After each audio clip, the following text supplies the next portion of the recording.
Hello and welcome to Thought for September the 12th. Our readings are 2 Kings chapter 18, Ezekiel chapter 8 and Luke chapter 4. And our thought is, do not let Hezekiah make you. Our reading in 2 Kings chapter 18 illustrates how those who trust in God are sometimes tested to cause them to examine the basis of their trust. It seems clear that deserters from among the defenders of Jerusalem had expressed their reasons for changing sides to the Assyrians. This followed the collapse of their faith in the Lord. Their faith was not like that of King Hezekiah.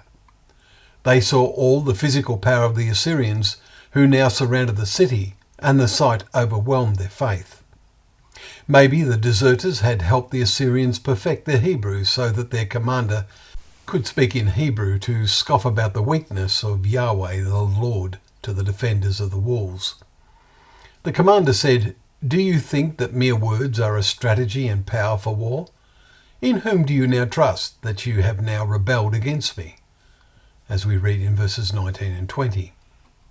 It is evident that the deserters had voiced their complaints, for the commander goes on to say, "If you say to me, 'We trust in the Lord our God,' is it not he whose high places Hezekiah has removed, saying to Judah and Jerusalem, 'You shall worship before this altar in Jerusalem'?" Verse 22. The temple had been built to create one place of worship, but many people still preferred to go up to the high places. You can see in India many such high places where people go to worship Hindu gods. There is a sort of parallel today with some believers in God creating formulas of words which are not in the Bible, and indeed contradicted, like saying God is one in three persons. The battle of words reached its highest point when the Assyrian called out in a loud voice in the language of Judah, "Hear the word of the great king, the king of Assyria. Do not let Hezekiah deceive you. Do not let Hezekiah make you trust in the Lord by saying, 'The Lord will surely deliver us.' Do not listen to Hezekiah. He misleads you." Verses 28 to 32. Today we are surrounded by those who cast doubt on the foundations of our faith and the reality of the God of the Bible. Some advocate practices which God's word plainly condemns, that is, homosexuality, etc. See, for example, 1 Timothy chapter 1, verse 10.